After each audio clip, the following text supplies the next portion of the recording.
Annonceurs, entrepreneurs, promoteurs et chefs d'entreprise, choisissez dès à présent votre meilleur partenaire média, Ideal Production. Ideal Production est basé à Cotonou au Bénin. Ideal Production, le partenaire exclusif de Sika TV en Afrique.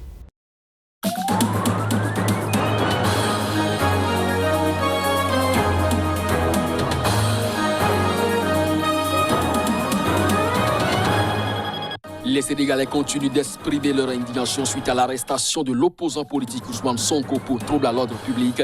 Plusieurs quartiers de Dakar ont connu des affrontements d'une ampleur inédite.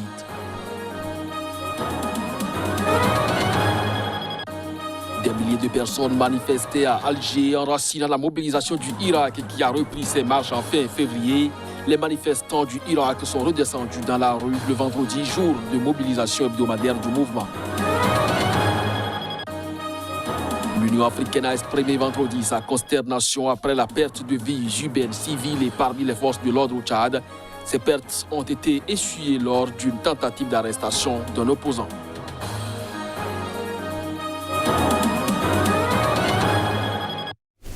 Bonjour à chacun, bonjour à tous et bienvenue dans cette session d'information. Les Sénégalais continuent d'exprimer leur indignation suite à l'arrestation de l'opposant politique Ousmane Sonko pour trouble à l'ordre public.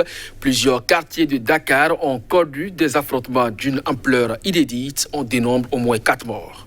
Dakar, la capitale sénégalaise, vit des scènes de violence inédites entre les forces de l'ordre et des centaines de jeunes réclamant la libération du principal opposant au pouvoir, Ousmane Sonko, dont l'arrestation a libéré une exaspération accumulée devant la dureté des conditions de vie. Si l'opposant continue de dénoncer un complot destiné à l'écarter du jeu politique, le ministre de l'Intérieur, Antoine Félix Diome, a déclaré qu'il s'agissait d'un contentieux judiciaire qui implique 2 citoyens sénégalais. Les tensions sensibles depuis 2 jours dans un pays habituellement considéré comme un îlot de stabilité en Afrique de l'Ouest se sont intensifiées sans perspective apparente d'apaisement, la justice ayant maintenu Sonko en garde à vue. Plusieurs quartiers de Dakar ont connu des affrontements d'une ampleur inconnue depuis plusieurs années, bien que la riposte policière semble se limiter essentiellement aux moyens anti-émeutes.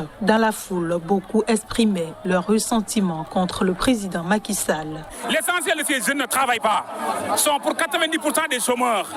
Il y a l'ensemble des problèmes accumulés qui ont fait que les gens sont sortis spontanément, au-delà de la question de l'arrestation de Sonko, mais c'est une situation morose économique au niveau du Sénégal qui a fait que les gens sont sortis pour manifester leur ras-le-bol. C'est ça la vérité. Et je soutiens notre camarade Ousmane Sonko. Pour moi, c'est un complot et c'est arbitraire. Mais ça n'a rien à voir avec ce pillage que je suis en train de voir. Donc, promouvoir la démocratie n'a rien à voir avec des actes de délinquance. Nous avions vraiment bâti une commune émergente.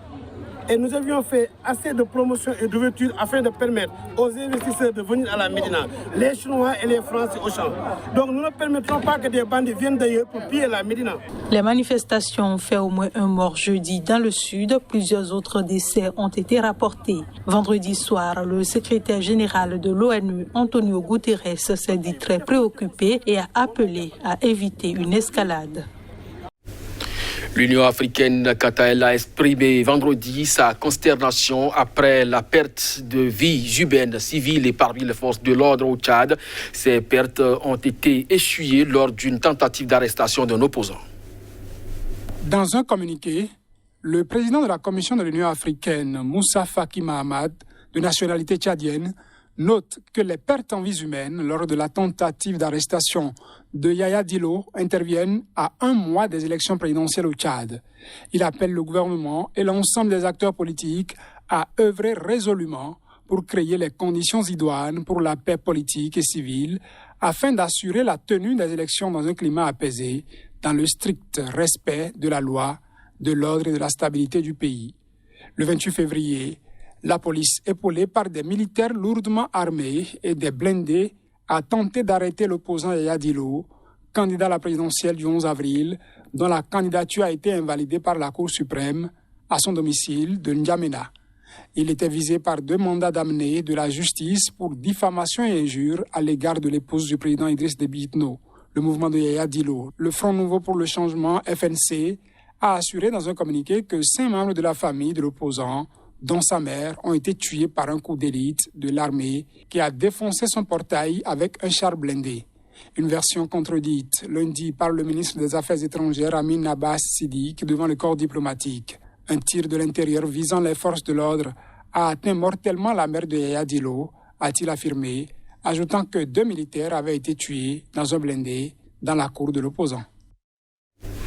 2 lanceurs d'alerte ont été condamnés à mort par contumace en République démocratique du Congo. Il leur est reproché d'avoir dénoncé une banque qui les accuse en retour de vol de documents dans le rang des organisations anti-corruption. Cette condamnation suscite colère dans le pays. Dans un communiqué, la plateforme de protection des lanceurs d'alerte en Afrique, PPLAF, a dénoncé la condamnation à mort par contumace en RDC de 2 activistes qu'elle protège au cours d'un procès qu'elle qualifie de parodie et en leur absence. En juillet, la PPLAF et l'ONG anticorruption Global Witness avaient révélé qu'un milliardaire israélien à la tête d'actifs miniers au Congo, Dan Dietler, semble avoir utilisé un réseau de blanchiment d'argent s'étendant de la RDC jusqu'à l'Europe et Israël pour échapper aux sanctions américaines contre lui. Les 2 ONG avançaient que Dietler, proche de l'ancien président Kabila, avait ouvert des comptes bancaires dans les succursales congolaises d'Afriland First Bank, basée au Cameroun. Immédiatement, Afriland First Bank avait porté plainte auprès du parquet de Paris, siège de PPLAF, pour vol de documents, violation du secret bancaire, faux et usage de faux, dénonciation calomnieuse, le tout en bande organisée. On ne peut pas prétendre lutter contre la corruption en recourant à la corruption, a commenté l'avocat français de la banque, Maître Éric Moutet, lors d'une conférence de presse fin février à Kinshasa. À cette date, 2 anciens salariés d'Afriland First Bank, Grady Koko, Lobanga et Navi Malela, ont révélé qu'ils étaient à l'origine de l'alerte, d'après le communiqué du PPLAF. Il est scandaleux que 2 individus œuvrant avec courage pour l'intérêt commun aient été condamnés à mort sans avoir eu même l'opportunité d'être entendus ou défendus, ont dénoncé dans un communiqué 14 organisations réunies au sein du réseau Le Congo n'est pas à vendre, CNPAV. À noter qu'il existe un moratoire sur l'application de la peine capitale en RDC depuis 2003. Le Kenya a lancé vendredi sa campagne de vaccination contre le coronavirus. La première phase cible le personnel médical, alors que de premiers lots de ce même vaccin sont également déployés dans plusieurs autres pays d'Afrique de l'Est. Reportage. La campagne de vaccination contre le coronavirus a démarré au Kenya. Le directeur général du ministère de la Santé, Patrick Amo, a été le premier à recevoir le vaccin à l'hôpital national Kenyatta dans la capitale Nairobi. Je suis très content d'avoir reçu le vaccin et j'exhorte les autres agents de santé à ne pas avoir peur. Le vaccin est sûr, a-t-il déclaré. Les personnels de l'unité de soins intensifs de l'établissement ainsi que les internes en médecine ont suivi. C'est un moment passionnant pour notre nation.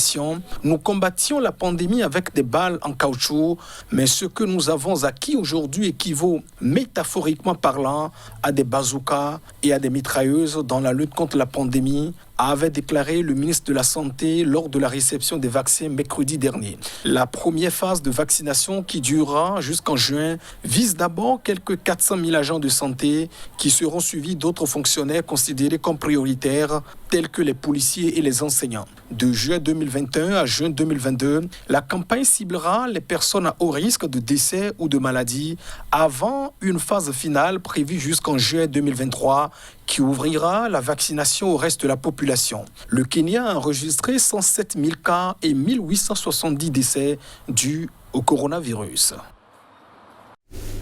Depuis le 2e anniversaire du soulèvement populaire, le 22 février dernier, les manifestations du Mirac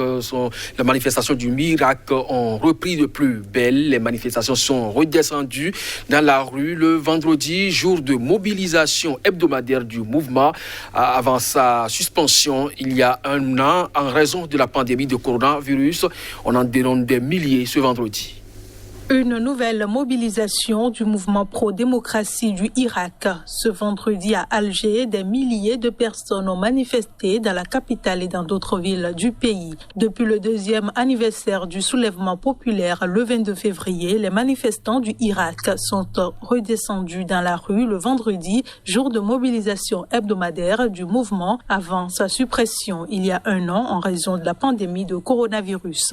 Dans la capitale, plusieurs cortèges ont emprunté les grands axes du centre-ville, comme la rue Mourad Didouche, avant de converger vers la place de la Grande Poste, lieu emblématique des rassemblements du Irak, avec le traditionnel slogan « État civil et non militaire ». En faveur de la démilitarisation de l'État, les protestataires ont fustigé les services de renseignement terroristes accusés de torture par les détenus ou ex-détenus du Irak. Comme chaque vendredi, un important dispositif policiers étaient déployés dans la capitale, tandis qu'un hélicoptère survolait le centre d'Alger. Pacifique et pluriel, ce mouvement de protestation populaire inédit en Algérie continue de réclamer le démantèlement du système en place depuis l'indépendance en 1962, synonyme à ses yeux d'autoritarisme et de corruption. Le journaliste Khaled Drareni, récemment sorti de prison, a couvert la marche via ses comptes sur les réseaux sociaux. Emprisonné pendant presque un an pour avoir couvert une manifestation du Irak, il avait annoncé dès sa libération reprendre son métier et son combat pour la liberté de la presse en Algérie.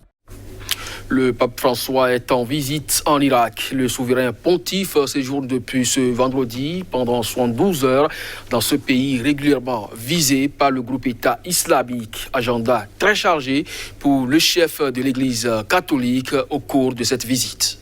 Cela fait 15 mois que le pape François est cloîtré à Rome, figé par la pandémie de coronavirus. Ce vendredi, le souverain pontife est arrivé en Irak pour un voyage historique sous haute protection. Il a déclaré arriver en pèlerinage de la paix à Bagdad pour une visite de 3 jours durant laquelle il tendra aussi la main aux musulmans en rencontrant le grand ayatollah Ali Sistani, plus haute autorité pour de nombreux chiites d'Irak et du monde. Accueilli par le Premier ministre, le pape François s'est entretenu au palais présidentiel avec le chef de l'État. Ce vendredi, le chef de l'Église catholique a dénoncé les barbaries commises par le groupe État islamique contre les yézidis en 2014. Il s'est exprimé peu après son arrivée à Bagdad à la mi-journée. Le pape François a aussi plaidé pour que personne ne soit considéré comme citoyen de deuxième classe dans un pays musulman où les chrétiens ne sont plus que 1% des 40 millions d'habitants.